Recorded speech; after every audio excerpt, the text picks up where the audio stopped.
இன்றைக்கி நம்ம சப்பாத்திக்கு தொட்டுக்கிறதுக்கான கத்திரிக்காய் கிரேவி தான் செய்ய போகிறோம். இதுக்கு தேவையான பொருள், ஃபஸ்ட்டு முழு கத்திரிக்காயை 4 நாளாக கீறி தண்ணியில் போட்டு வச்சுருக்கிறேன். ஒரு பெரிய வெங்காயம், பெரிய தக்காளி, இஞ்சி பூண்டு, ஒரு பச்சை மிளகா, வேர்க்கடலையை வறுத்து தோல் உரித்து வச்சுருக்குறோம். இது எள்ளு, வெள்ளை எள்ளு, கொஞ்சம் கசகசா, வெல்லம், முந்திரி பருப்பு, தேங்காய், கருவேப்பிலை, கொத்தமல்லி, இதெல்லாம் தேவையான பொருளுங்க. இப்போ தாளிக்க ஆரம்பிக்கலாம். ஸ்டவ் பற்ற வச்சுட்டு எண்ணெய், இதுக்கு எண்ணெய் கொஞ்சம் ஜாஸ்தி வேணும், ஏன்னா கத்திரிக்காயை எண்ணெயில் வதக்கணும். கடுகு, சீரகம், கடுகு, கொஞ்சம் சீரகம்,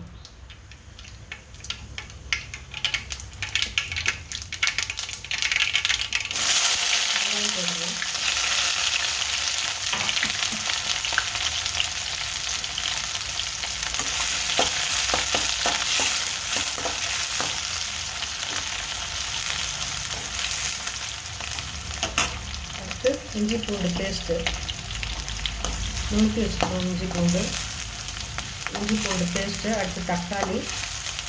இதிலே நம்ம கத்திரிக்காயும் வதக்கிக்கலாம், அதனால் தக்காளி போட்டுறேன்.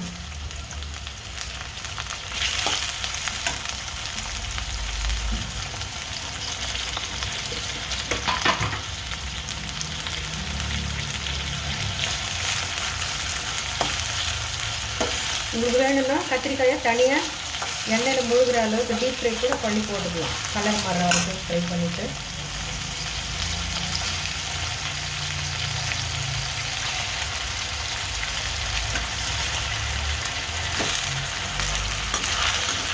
ரொம்ப பெருசாக இருந்தால் கட் பண்ணி போட்டுடலாம், 4 பீஸாக.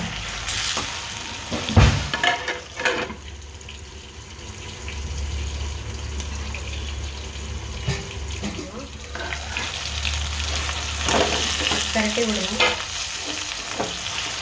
கத்திரிக்காய் கொஞ்சம் பரட்டி விட்டு கலர் மாற வைக்கணும்.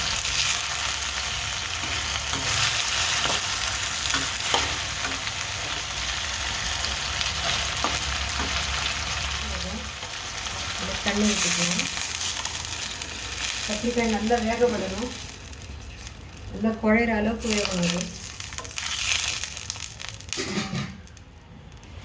இதில் மஞ்சத்தூள், மிளகாத்தூள் 2 ஸ்பூன் போடுறேன். கிரேவி நிறையா இருக்குது, அதனால் 2 ஸ்பூன்.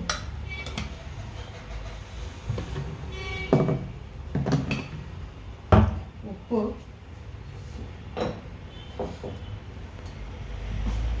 போடுறேன்.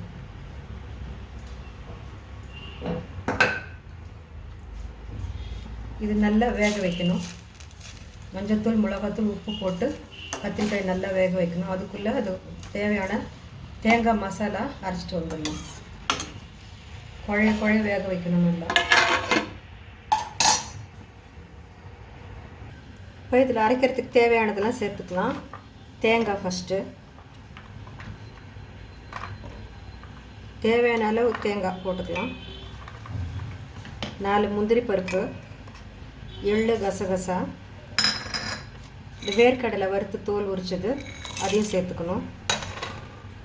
ஒரே ஒரு பச்சை மிளகா உடச்சி போடணும். இதை நல்லா நைஸாக அரைச்சிட்டு வந்துடணும். இப்போ திறந்து பார்க்கலாம். கத்திரிக்காய் வெந்து நல்லா சுருங்கியிருக்கு. இதில் கொஞ்சமாக புளி தண்ணி, பாருங்கள் கொஞ்சம் தான், அது லிக்விடாக இருக்குது. நல்லா புளி தண்ணி எல்லாம் சேர்த்துக்கலாம். அது கொஞ்சம் கொதித்து பச்சை வாசனை போகணும். நல்லா கொதிச்சுட்ருக்கு. இப்போது நம்ம அரைச்ச தேங்காய், முந்திரி பருப்பு, வேர்க்கடலை விழுது போட்டோம். கொதி வந்த உடனே திக்னஸ் கிடைச்சிடும்.